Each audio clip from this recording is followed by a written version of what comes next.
Fate had a cruel sense of humor, it seemed. As punishment for your disruptive behavior, you and Draco found yourselves side by side in detention, forced to share a space with your current nemesis. The room was filled with an uncomfortable silence, the only sound being the ticking of the clock on the wall. Draco's irritation was still palpable, and he cast occasional resentful glances in your direction. The watchful gaze of the prefect in charge of detention kept Draco from muttering too much. Every attempt he made to murmur or complain was promptly silenced by an authoritative shh from the prefect. Frustration filled Draco's features as he had no outlet for his seething annoyance. Being forced to sit next to you and being constantly shushed added fuel to his already simmering anger.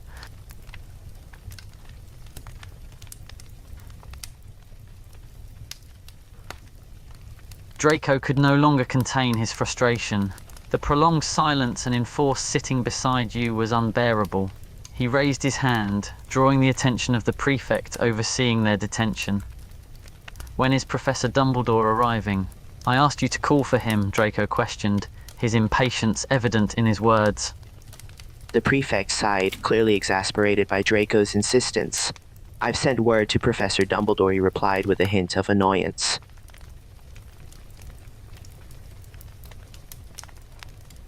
The waiting game became agonizing for Draco. Each passing moment felt like an eternity, and the constant proximity to you only heightened his irritation. He fidgeted in his seat, his leg bouncing impatiently as he shot daggers at the clock on the wall. Every now and then his gaze would shift towards you, the person he blamed for their current predicament. He couldn't help but grumble under his breath, silently blaming you for the situation they were stuck in.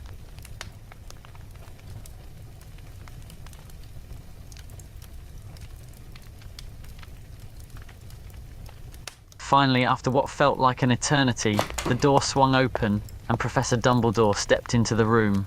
The presence of the wise headmaster brought a sense of seriousness and authority to the atmosphere. Draco straightened up in his seat, his irritation momentarily sidelined as he waited for Dumbledore to speak. Dumbledore's gaze surveyed the room, taking in the scene before him. He took his time, studying both Draco with a thoughtful expression. After a moment of silence, he finally spoke. "I believe I've been summoned regarding a wand dilemma," he said calmly, his eyes flickering between the two of you.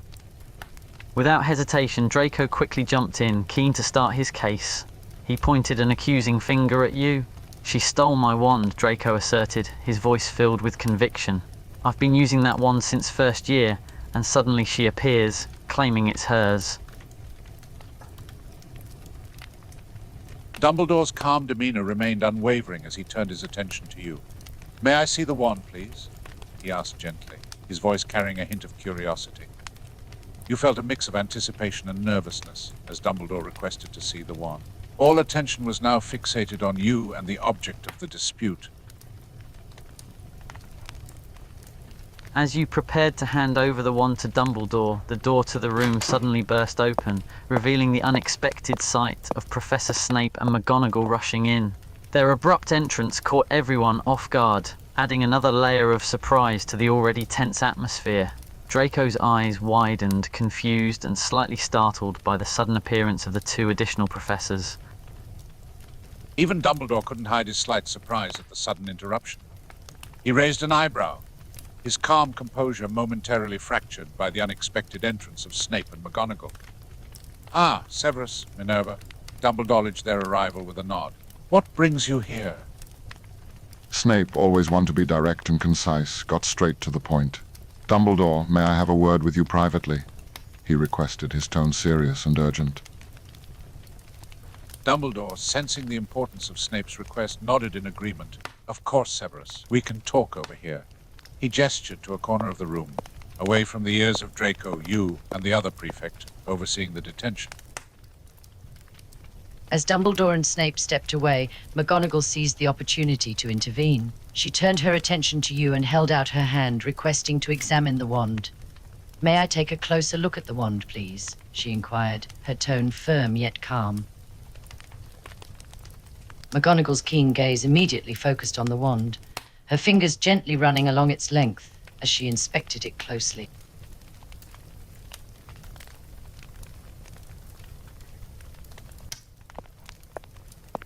After their private conversation, Dumbledore and Snape returned to the room, their expressions carrying a hint of seriousness. The air felt heavy with anticipation as the two professors rejoined the gathering. Draco, unable to contain the growing impatience any longer, blurted out, "Well, this is my wand. What's taking so long to confirm it?" His frustration became evident as he glanced between Snape, Dumbledore and McGonagall. The waiting game was taking its toll on him, and he wanted this situation resolved quickly. Snape, finally revealing what had been concealed in his sleeve, slowly and silently pulled out a familiar-looking wand. It was Draco's own wand, the one that he had been insistent belonged to him.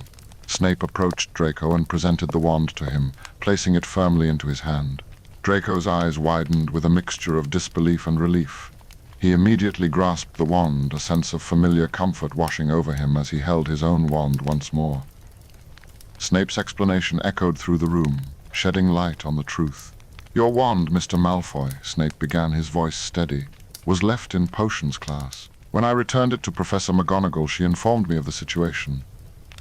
Draco's eyes widened as the revelation dawned upon him. His wand had been left in class, unbeknownst to him, and this entire dispute was based on a misunderstanding. Draco's mind was still grappling with the revelation, confusion etched on his face. He couldn't shake the lingering question, especially after his wand was accounted for. "But how does she have the same wand as me?" Draco inquired, gesturing towards you. "If my wand was in potions class, why does she have a wand identical to mine?"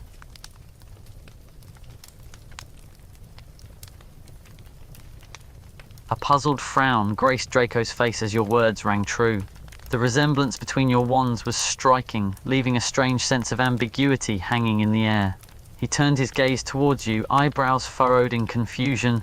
"That's what I'd like to know," Draco responded, his tone tinged with irritation. "Why does your wand look identical to mine?"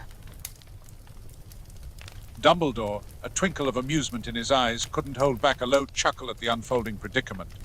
It was clear that he was withholding information, preparing to reveal something significant. "I believe there's something both of you should know."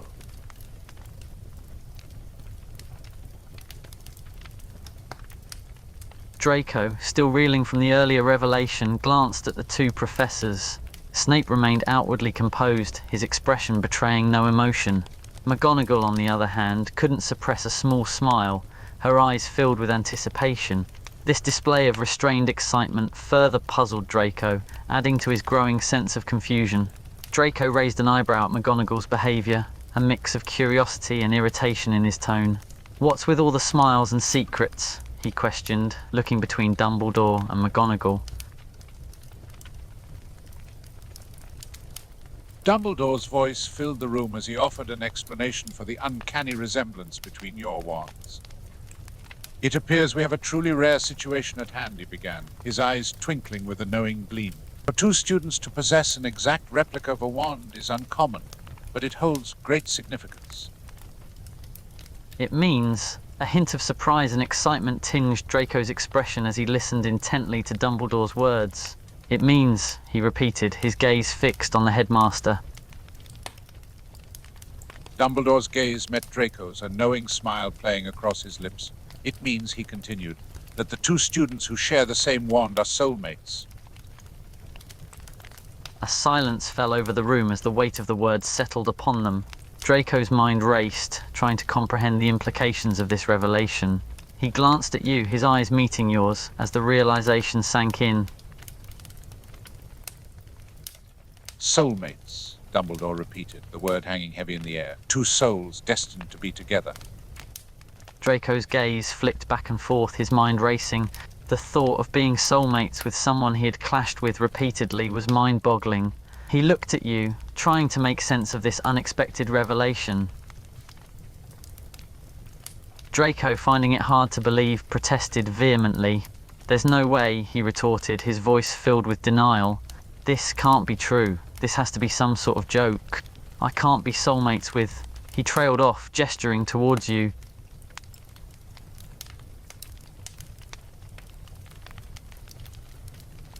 The feeling is mutual, Draco fired back, his gaze meeting yours with equal disdain. The last person I'd want to be soulmates with is you. The tension in the room was palpable as Draco and you vehemently rejected the idea of being soulmates. Both of you stood, locked in a defiant standoff, refusing to accept the notion laid before you. This is absurd, Draco continued, his voice filled with contempt. There's no way we could be soulmates. We're total opposites. We don't get along at all. Snape, observing the mounting tension, interjected to offer further clarification. Soulmates are not always easy to understand, he began, his voice steady and calm. It is not about being similar or getting along. It is about a deeper connection, a bond that transcends the surface.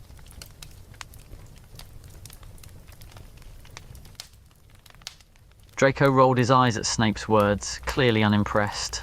This is ridiculous, he muttered under his breath. There's no way I could have a bond like that with her.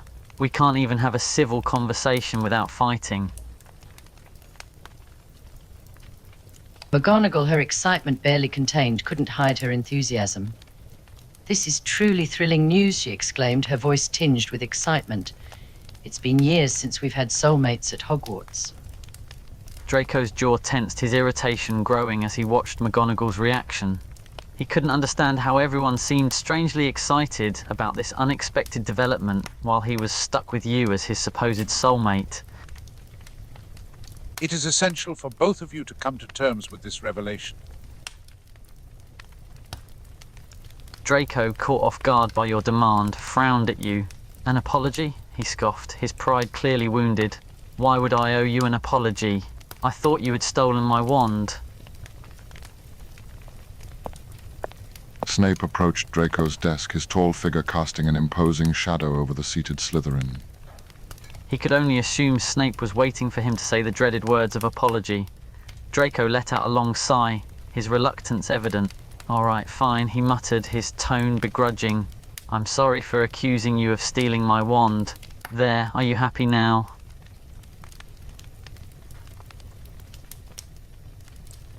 McGonagall, in her soft yet authoritative voice, interjected. "Detention is dismissed for now. You two ought to try making up." Draco's irritation flared once more as he shot a sharp look at McGonagall. "Make up?" he scoffed. "As if it's that easy with her." He glanced at you as he spoke. "It's ridiculous. I'm stuck with a girl who I can hardly stand.